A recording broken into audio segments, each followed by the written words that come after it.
Hello again and welcome to our online service. We're still following the sequel on the book of Psalms, and today we're looking at chapter 37. And we've prepared an exciting interview for the beginning, so let's stay tuned and watch the interview together. Thank you, Alex. I'm really happy about this interview. When we started doing our online services, we had quite a few stories where people shared how they found Jesus Christ and how it changed their lives. And today we want to hear from Stefan. He's living in Dresden, he's married, has 2 kids, and he's working as an engineer.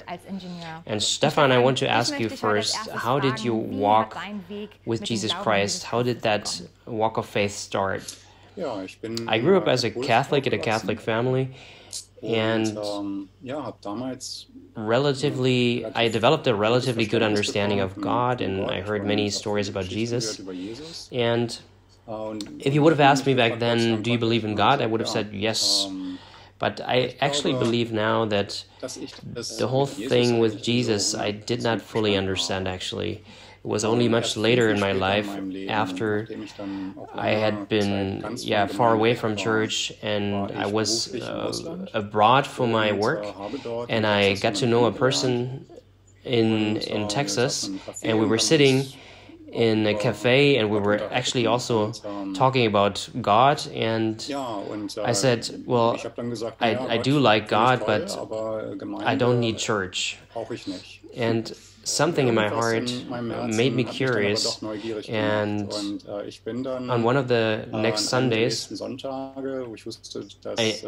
I knew that lady was going to be there, and I went to the church, and I was actually really touched on the inside, and it was the very first time for me that I experienced worship the same way we know it here at Gemeinde, and people prayed for me, and I just knew that this is really great, and I want more of that. You just said you wanted more. Can you describe that a little more? What did that mean? What did you want more of? Well, I couldn't really put it into words at that point, but I just sensed that in my heart something is stirring in my heart, and I started just soaking it in, soaking everything in about faith, about Jesus, about God, and I started reading in the Bible, and I just started collecting and accumulating a lot of knowledge on the Christian faith, and for me it made a lot of sense, but then it was, of course, a process for me.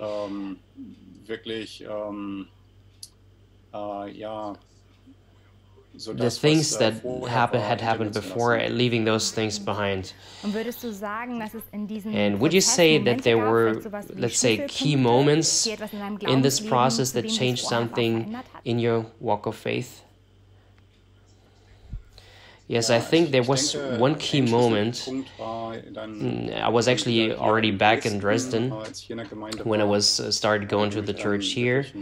Was about a quarter of a year later when someone asked me on my way home and asked me, hey, how are you doing?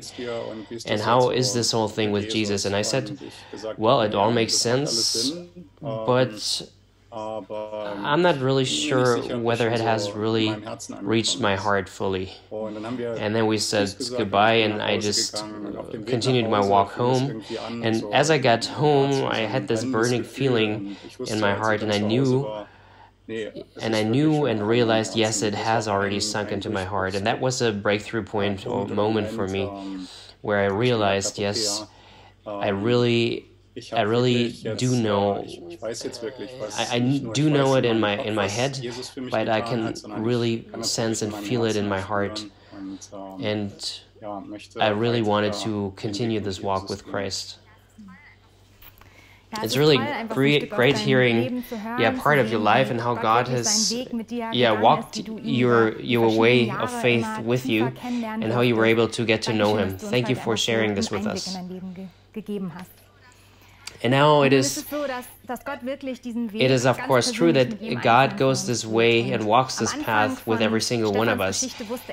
In the beginning of Stefan's path, he didn't know what was going to happen in the years to come. And as we look back at the story, it all looks so perfect that everything matches together. But as we're in those stories, in those moments, it doesn't feel so easy. And there are moments where it can be really difficult for us. And in these times, in these moments, it's especially helpful and nice to know that God is holding our lives in His hands and that He never lets go of us, and that we can fully lay our lives into His hands and trust Him. And I just want to encourage you to keep this in the back of your minds as Dirk takes us into the passage of Psalms 37. Hello everyone. We are in this sequel that is called Words from the Book of Psalms, and it's a privilege for me to look at Psalms 37. It's an even more privilege for me to look at chapter 37, because with this psalm I connect a lot of personal memories and encounters with Jesus Christ. And I want to share one of those encounters with you. Many years ago I started studying medicine, and I had the feeling that God was happy with that decision of wanting to go to med school, but really what it meant I only realized after the first semester had started, and the shock started actually the very first day. I can vividly remember that I was talking to a fellow student, and we were sitting in the tram, and we were skimming through the book of anatomy, and I was like, oh wow, this is crazy. We have to memorize all of this in 2 years? And she's like, no, that's the book of anatomy for the first semester. We have to memorize that in 5 months. And in the first weeks of the studies, I just realized that my capabilities, my own capabilities, did not match up to the requirements. And I was sitting in the lecture hall, and many times I just couldn't comprehend the fullness of the material. And that was really exceeding my own capabilities. It was just accumulating, and the pressure just increased for me. And I was really desperate, and my desperation or fear of not being able to pass my exams became bigger and bigger, and I was really afraid of having to quit my studies. And I can remember on a Friday night I came home from a physics lecture, and it was again that we had been presented with so much more material, and I hadn't even been able to memorize all the material from the previous weeks, and I didn't know what to do. And I just sat down and prayed and said, God, I don't know how to continue. I don't know how to go on. And I just remember that I read Psalms 37, and these verses, they were just going passing me by in my desperation, until I reached the verse, I was young, now I am old, but I have never seen a just being left by God. And this verse was so vivid in my life in that moment, that I just felt that supernatural hope that God will not let go of the just person. He will not leave the person that He has pulled towards Him. And there are things that are possible through God that are not possible without Him. And I just had the feeling miracles are possible. I will still be able to pass the exams, and God will never leave the just. And it was just like a switch was being turned on. And before it was just like a big pressure on me, and I couldn't memorize this stuff. And I just realized it was crazy. It was like something changed. It was crazy how much I could memorize in such a short amount of time. And I was very much known among my fellow students that I received good grades, and people approached me and told me, hey, we really see that God must be with you because you are so good at your studies. So please pray for us and for the exam. And that's actually one of the main key ideas of Psalms 37, that God will never leave the just. He will never leave His own, and He is faithful. But also, this book also describes what it means to never be left alone. And that's a big difference to what sometimes we believe what it means to never be left alone. There's a dramatic difference to our own understanding sometimes. Sometimes we think this means that there is no problems. But as we look deeply into this book of Psalms, let's read it together. We will see what this really means, that He will never leave us. In verse 1 it says, "Don't worry about the wicked, or envy those who do wrong. For like grass, they soon fade away. Like spring flowers, they soon wither. Trust in the Lord and do good. Then you will live safely in the land and prosper. Take delight in the Lord, and He will give you your heart's desires. Commit everything you do to the Lord. Trust Him, and He will help you. He will make your innocence radiate like the dawn, and the justice of your cause will shine like the noonday sun. Be still in the presence of the Lord, and wait patiently to Him to act. Don't worry about evil people who prosper, or fret about their wicked schemes. Stop being angry, turn from your rage, do not lose your temper, it only leads to harm. The lowly will possess the land, and will live in peace and prosperity. The wicked plot against the godly. They snarl at them in defiance. But the Lord just laughs, for He sees their day of judgment is coming. It is better to be godly and have little than to be evil and rich. The Lord directs the steps of the godly. He delights in every detail of their lives. Though they stumble, they will never fall, for the Lord holds them by the hand. Once I was young, and now I am old, yet I have never seen the godly abandoned, or their children begging for bread. The godly always give generous loans to others, and their children are a blessing.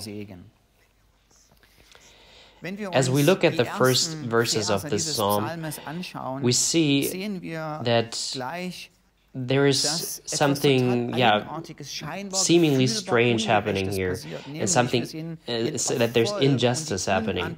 There's people that don't follow Jesus that are hurting the people that do love Jesus, and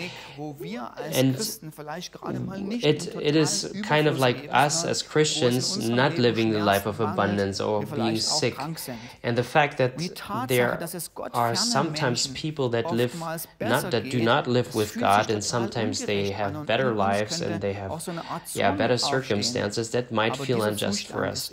But this is actually a fact or a circumstance that is, reality. There's actually not these 5 easy steps as to how you can become rich and famous.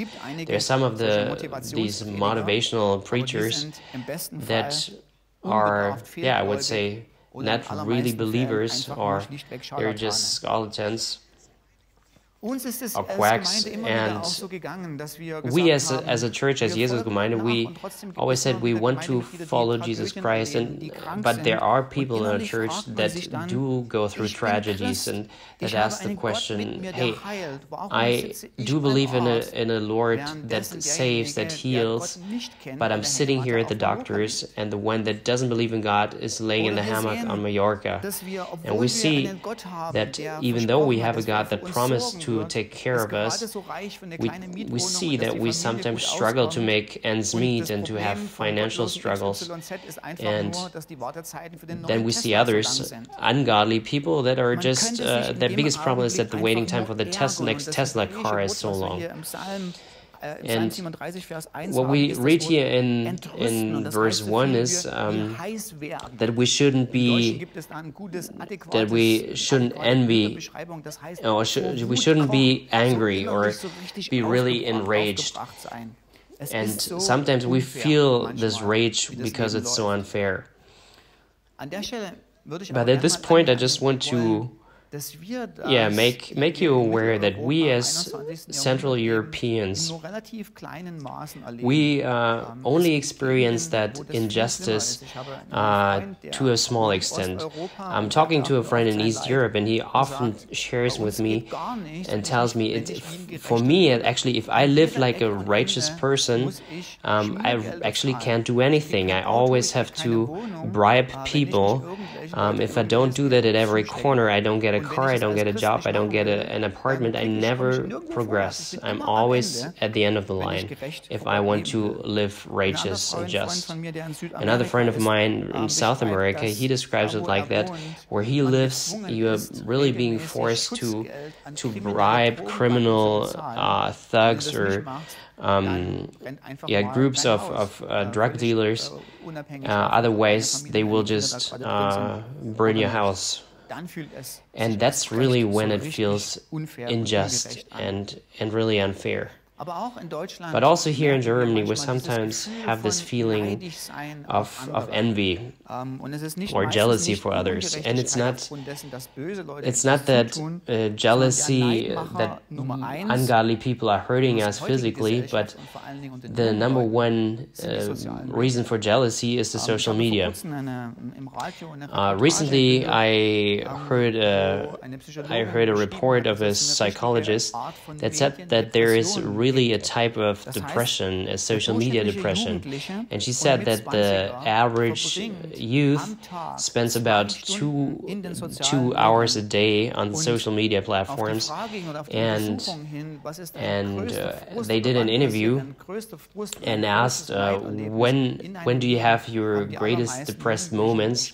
A lot of people answered after they had been on these social media platforms. And you can relate to that, because those social media platforms are so much about presenting yourself in a great way, and that you can start being jealous when you look at your friends, how they're posting nice pictures where they're saying, hey, I'm looking so much better than you, and here you see my yacht on the Lago Maggiore, and you're thinking about yourself, hey, but I'm just on the Leuben Kiesgrube in my tiny little rubber boat, and you're thinking, hey, life is so unjust, it's so unfair, and you're feeling so unfairly treated.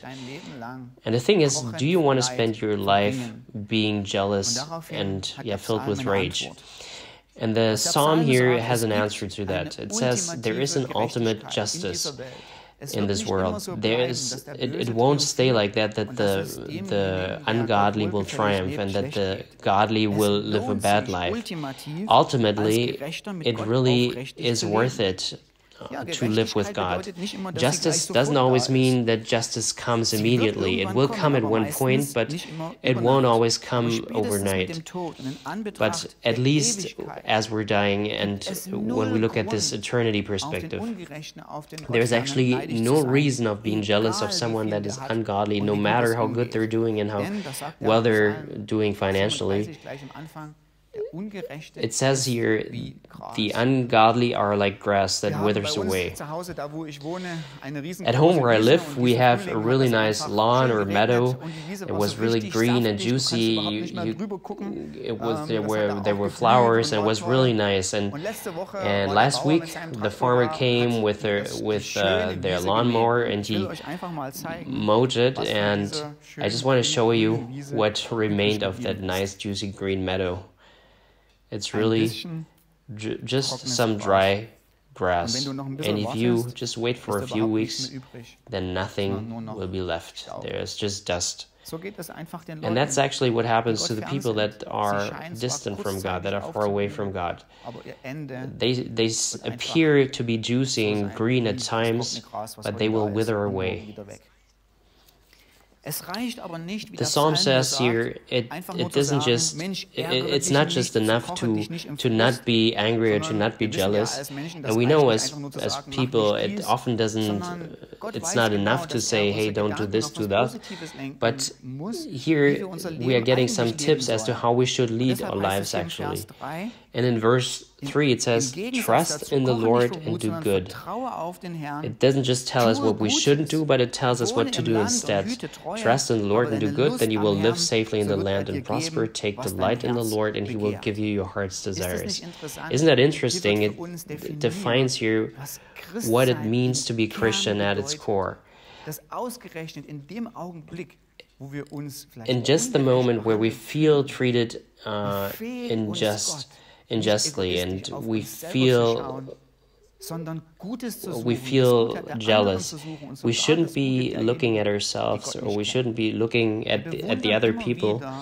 And oftentimes we really marvel at heroes of history that always try to look at how they could serve others. And the interesting thing here is that, especially in the times where we think that we have not enough, that God tells us to delight in Him. Delight in the Lord, and He will give you what your heart desires. And it's that combination where it states in verse 16, it is better to be godly and have little than to be evil and rich. That's really the core of the Christian message. The core of the Christian gospel is not like just get over it, be satisfied with little, but it really says find the true richness that no one can take you away, and that is have delight in the Lord. And that's not meant sarcastic, like a piece of coal that you get for Christmas. You can enjoy that gift. No, it is even if you don't have material things, and if you have little, there is a joy, there is a delight, there is a source of well-being, and that is with His Son, Jesus Christ. And no one can take that away from you. No matter if you have large possessions or if you have very little, you have access to the one. You have access to the one that gives you, that is the source of really unquenchable joy. And I realized that a little bit myself when I studied theology in the university in the US. And yeah, I was, of course, exaggerating a bit, but I said I'm the poorest student in the US.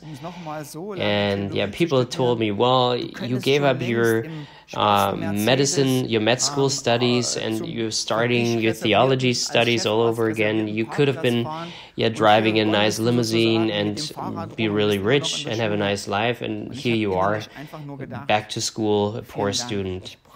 And I said, well, I don't really care. I don't need this high position as a doctor or this great black Mercedes. And there are things that I don't want to share. There are things that I want to trade in, and that's the joy of Christ. And that's something that makes me really overjoyed as a human being, without the riches, but just the joy in the Lord. And this is actually, what it tells us here, that there's a real enjoyment, that we can really enjoy Jesus because He is so fascinating and so enjoyable. And maybe it works a little bit like this. It's not like the joy in the Lord, the delight in the Lord automatically overwhelms you.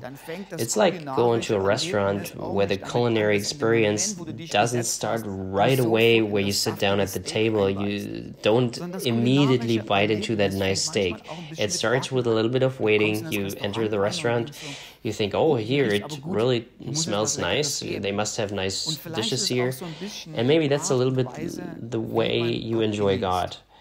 Because the interesting thing is that God communicates joy in Him or delight in Him by contemplating on who He is for us. Sometimes we do need the time, we need the moment of spending time with Him, reading His Word, and then there's just this little sense of joy that is stirring up in us.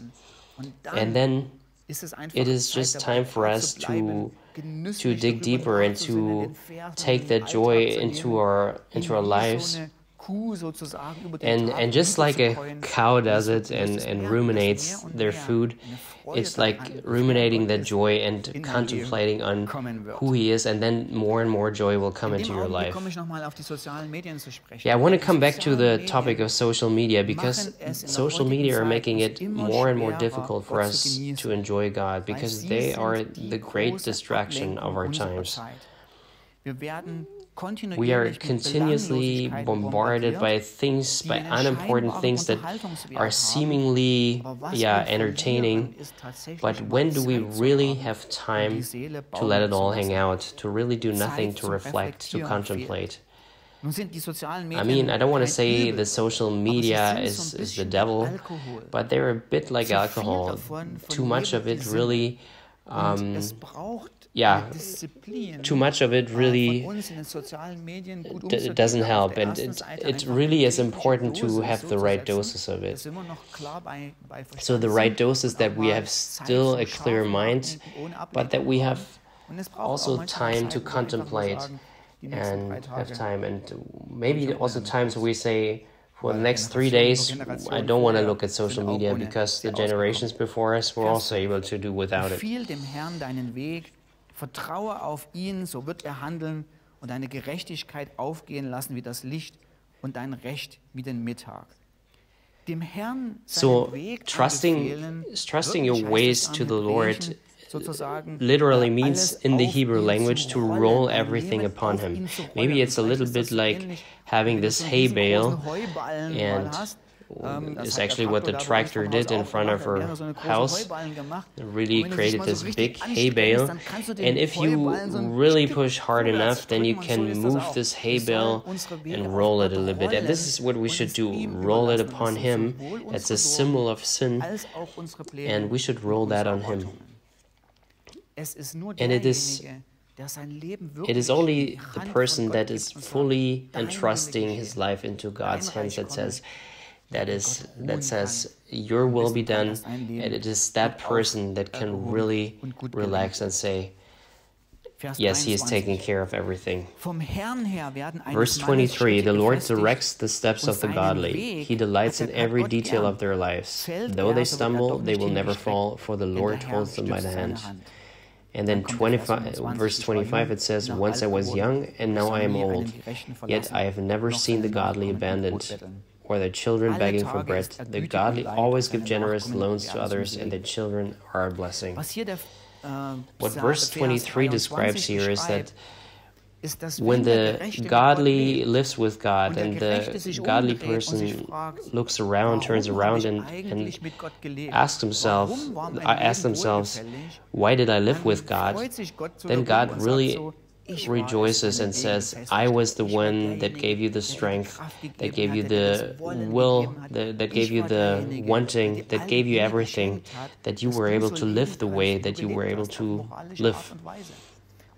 And at the same time, God looks at our path, looks at our ways that we have all been given by Him, and He says, I am really looking forward to the way you live. And then in verse 24 and 25, it says, God never leaves the godly. When they stumble, doesn't mean a moral fall. It means that there's things happening that we don't expect, maybe materially or from a health perspective.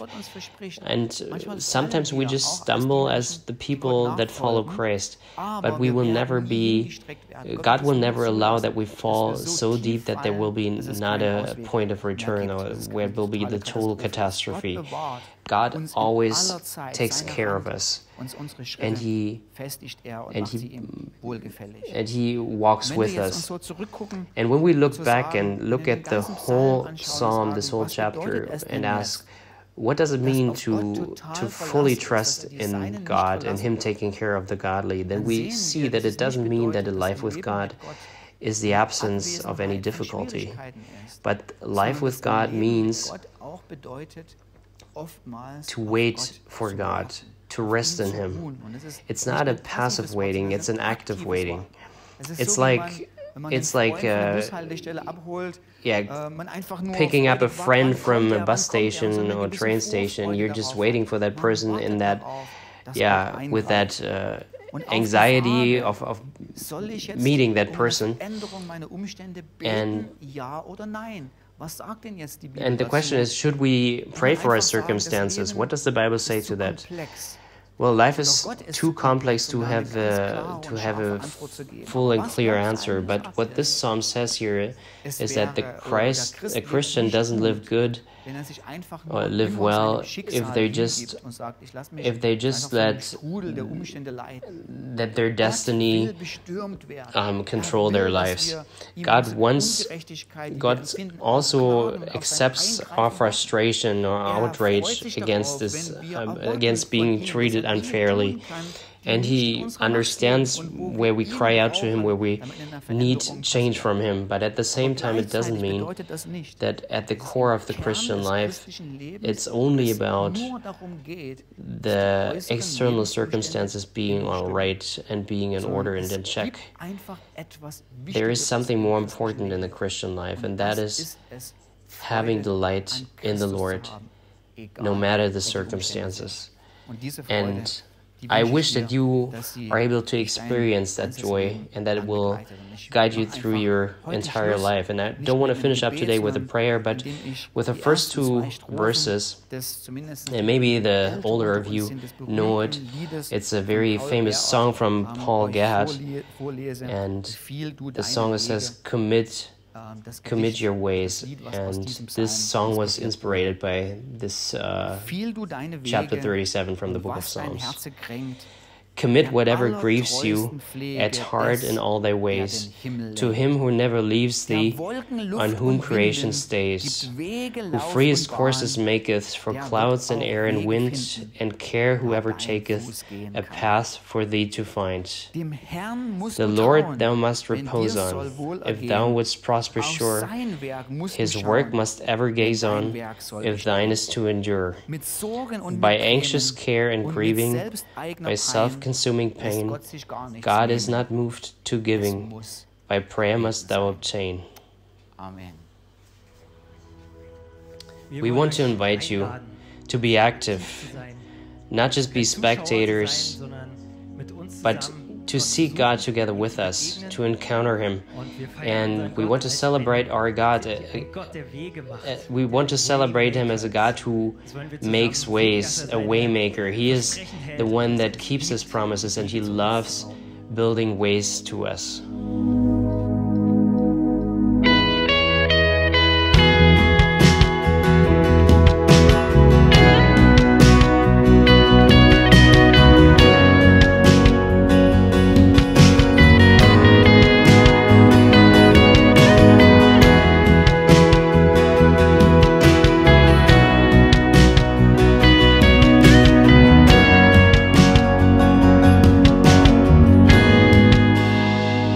You are here, moving in our midst. I worship you, I worship you. You are here, working in this place. I worship you, I worship you. You are waymaker, miracle worker, promise keeper, light in the darkness. My God, that is who you are. You are waymaker, miracle worker, promise keeper, light in the darkness. My God, that is who you are.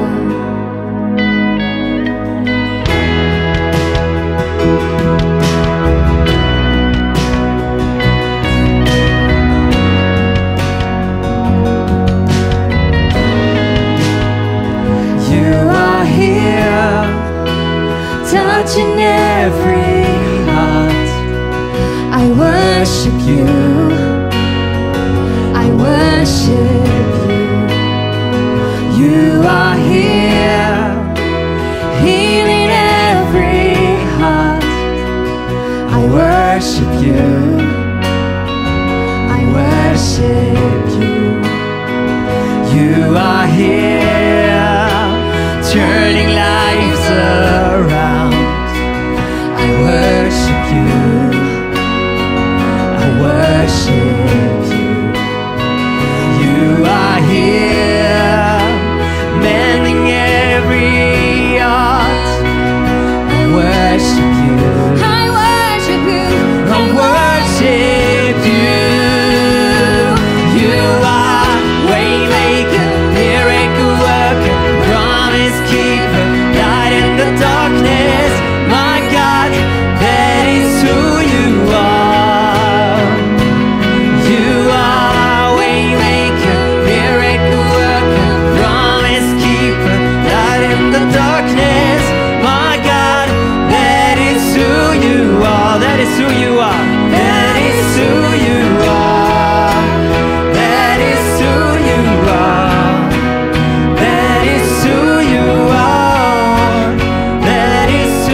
working.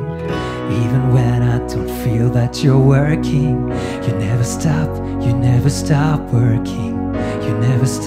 You never stop working. Even when I don't see it, you're working. Even when I don't feel it, you're working. You never stop working. You never stop working. Even when I don't see it, you're working. Even when I don't feel it, you're working. You never stop working. You never stop working. Even when I don't see it, you're working. Even when I don't feel it, you're working. You never stop working. You never stop working. Waymaker, miracle worker, promise keeper, light in the darkness. My God, that is who you are. You are waymaker, miracle worker, promise keeper, light in the darkness. My God, that is who you are. That is who you are. That is who you are. That is who you are. That is who you are. That is who you are. That is who you are.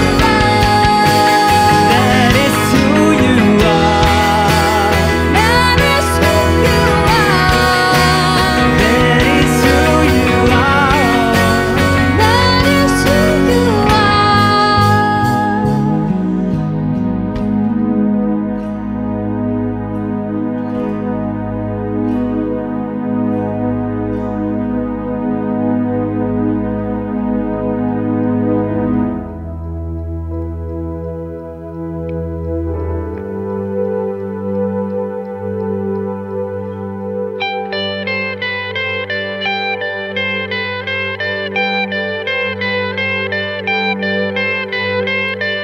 Wer bin ich, dass der König kam und mich empfing?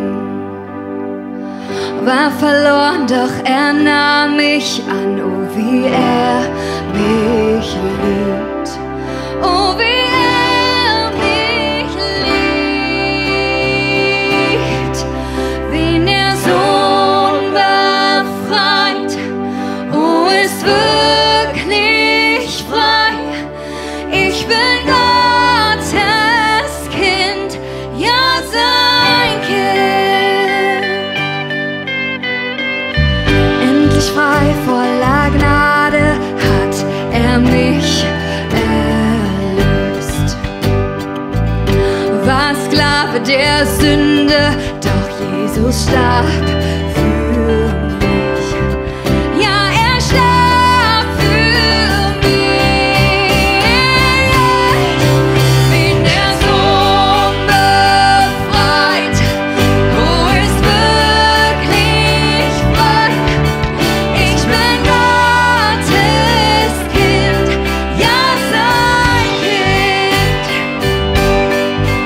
Denn in seinem Haus ist ein Platz für mich. Ich bin Gottes Kind, ja sein Kind.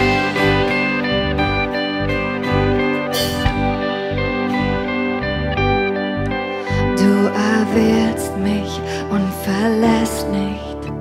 Durch dich weiß ich, wer ich bin. Du bist für mich, willst mein Bestes. Durch dich weiß ich, wer ich bin. Du erwählst mich und verlässt nicht. Durch dich weiß ich, wer ich bin. Du bist für mich, willst mein Bestes. Durch dich weiß ich, wer ich bin. Du erwählst mich und verlässt nicht. Durch dich weiß ich, wer ich bin. Du bist für mich, willst mein Bestes.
What a gift, what a present, God, that we are able to be your children, that we are called children of God. What a privilege. Thank you for that.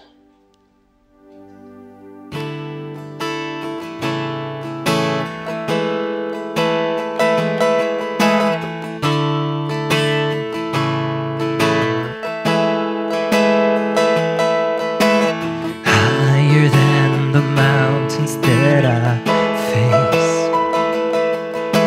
stronger than the power of the grave, constant through the trial and the change. One thing remains, one thing remains. Higher than the mountains that I face, stronger than the power of the grave, constant through the trial and the change. One thing remains,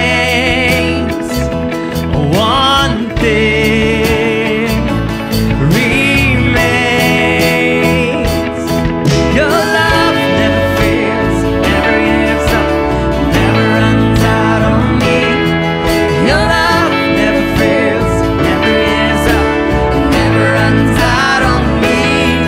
Your love never fails, never gives up, never runs out on me. Your love.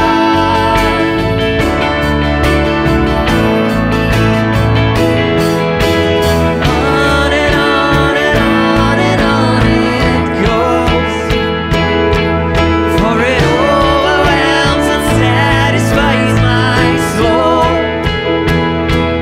and I never ever have to be afraid. One thing remains, one thing remains.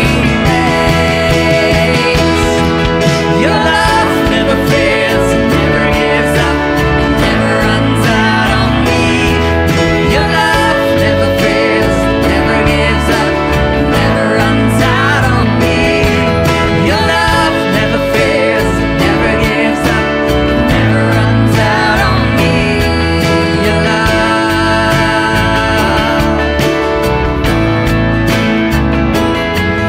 In death, in life, I'm confident and covered by the power of your great love. My debt is paid, there's nothing that can separate my heart from your great love. Your love never fails, never gives up, never runs out on me. Your love never fails, never gives up, never runs out on me. Your love never fails, never gives up, never runs out on me. Your love.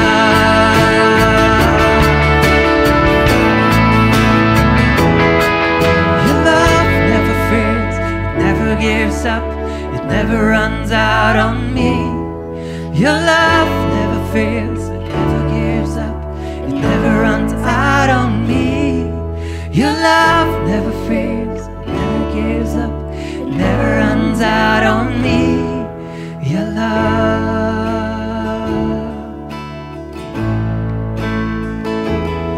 Deine Liebe hört nie auf, verändert sich nicht, wie ein Strom fließt sie über mich. Deine Liebe hört nie auf, sie verändert sich nicht, wie ein Strom fließt sie über mich.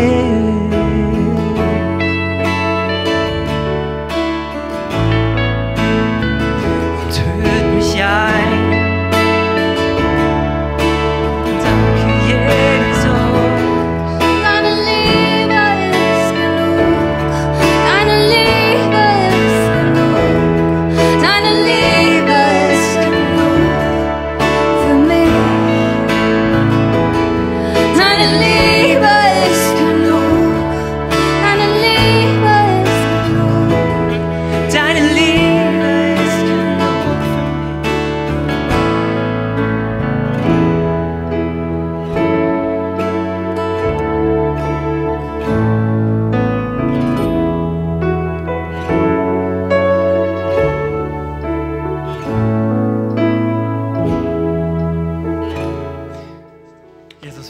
standing here before you and just want to thank you that this love is eternal. And we, as human beings, we are not able to understand fully what eternity means. That really surpasses our understanding. And we thank you that you have this eternal and infinite love every day anew, every night. And we thank you that this is true. And we want to fully and firmly stand on this, that this love will never end. Amen.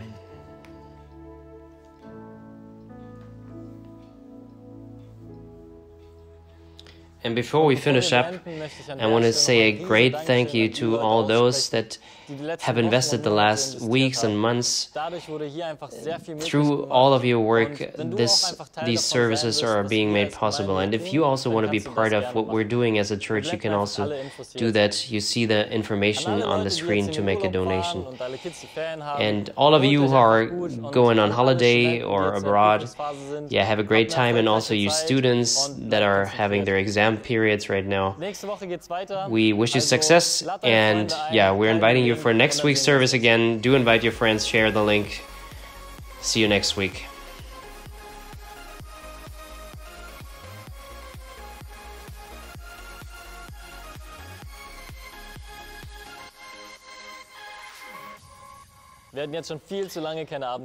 For quite a few weeks, we haven't had evening services. And if you're missing your people the same way we do, then click the link in the description, and we have some information about some events